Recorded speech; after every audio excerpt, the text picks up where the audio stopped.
Back Curie करो again. मैं आप लोग के समक्ष दोबारा आया हूँ।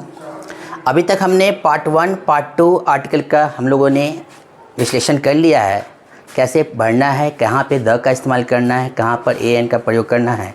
चूँकि द का यूजेस बहुत वास्ट है, बहुत विशाल है, तो इसको समझने के लिए कई एक पार्ट्स बन रहे हैं हमारे। ये हमारा तीसरा पार्ट है, इसके बाद एक पार्ट और बनेगा, तब जाकर आपका ए एंड दी का कॉन्सेप्ट क्लियर हो जाएगा। ठीक है, तो क्लास में बने रहें। अभी हम लोग यूज़ ऑफ द जितना हम लोग बता चुके थे पहले, अब उससे आगे बढ़ रहे हैं। मैंने यहाँ लिखा है, अगला पॉइंट्स है यूज़ ऑफ द में कुछ प्रोफेशन के नाम से पहले द का यूज होता है। मतलब प्रोफेशन को हिंदी में बोलते हैं व्यवसाय। एग्जाम्पल के तौर पे देखिए, ही वॉज द पोएट, इसका मतलब वह कवि थे। वे क्या थे? कवि थे। तो हम किसी इंसान को प्रोफेशन से पुकार रहे हैं कि ही वॉज द पोएट, वह एक कवि थे। समझ गए ना। अगला देखिए, मैंने लिखा है किसी सिंगुलर काउंटेबल नाउन जो पूरे समूह अर्थात द होल क्लास को दर्शाए, उसके पहले द आर्टिकल का प्रयोग कर दे। मैंने बताया सिंगुलर काउंटेबल नाउन क्या होता है, the thing which can be counted, वैसे चीज़ जिसको हम लोग गिन सकते हैं। जैसे मार्कर को हम लोग गिन सकते हैं, एक मार्कर है, दो मार्कर है, ठीक है ना।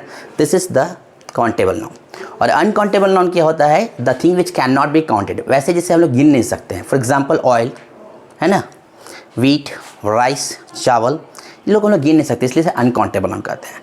तो मैंने बताया कि जितने भी सिंगुलर काउंटेबल नाउन है जो पूरे समूह को दर्शाए, तो उसके पहले द का आर्टिकल का प्रयोग करते हैं। एग्जाम्पल के तौर पे देखिए, द एलिफेंट इज ब्लैक, इसका मतलब होता है हाथी काला होता है। इट मीन्स इसके पूरे होल क्लास की बात हो रही है ना। तो यहाँ हम देख रहे हैं कि यहाँ द लगा है, द एलिफेंट इज ब्लैक, यहाँ पे जितने हाथी सभी की बात की जा रही है, ठीक है ना। इसकी वजह से यहाँ पर सिंगुलर काउंटेबल नाउन के पहले द लगा। अगला है म्यूजिकल इंस्ट्रूमेंट। म्यूजिकल इंस्ट्रूमेंट से पहले हम लोग यूज़ ऑफ द करते हैं। म्यूजिकल इंस्ट्रूमेंट को हिंदी में बोलते हैं वाद्य यंत्र बोलते हैं। वाद्य का मतलब होता है हाथ और यंत्र मतलब होता है मशीन। वैसे मशीन जो हाथ से बजते हैं, द तबला हाथ का इस्तेमाल होता है, द फ्लूट इसमें भी फिंगर का इस्तेमाल होता है, द हारमोनियम, द गिटार है ना, द वायलिन, सब में हाथ का इस्तेमाल होता है, जिसको म्यूजिकल इंस्ट्रूमेंट कहते हैं। उसके साथ आपको द का प्रयोग करना है। For example the tabla, the flute, the harmonium, the guitar. Next क्या हम लिखा है, सामान्य तौर पर प्रॉपर नाउन से पहले आर्टिकल का यूज नहीं होता है, परंतु जब कोई प्रॉपर नाउन किसी एडजेक्टिव के द्वारा क्वालिफाइड हो तो वहाँ प्रॉपर नाउन से पहले द का आर्टिकल प्रयोग करते हैं। प्रॉपर नाउन देखिए थोड़ा सा बता देते हैं, प्रॉपर नाउन होता क्या है। प्रॉपर नाउन को हिंदी में व्यक्तिवाचक बोलते हैं और इससे पर्टिकुलर एक की बात होगा।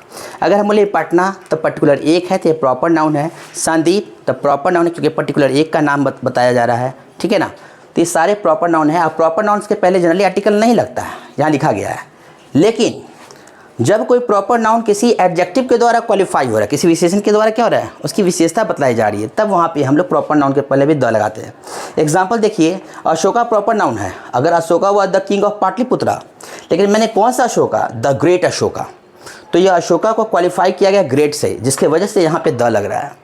The great Ashoka was the king of Pataliputra. ठीक है, अभी तक हमारा ये थर्ड पार्ट का यूज ऑफ द था। आगे के वीडियो के लिए बने रहेंगी, थोड़ा देर की शॉर्ट ब्रेक के बाद फिर मिलेंगे।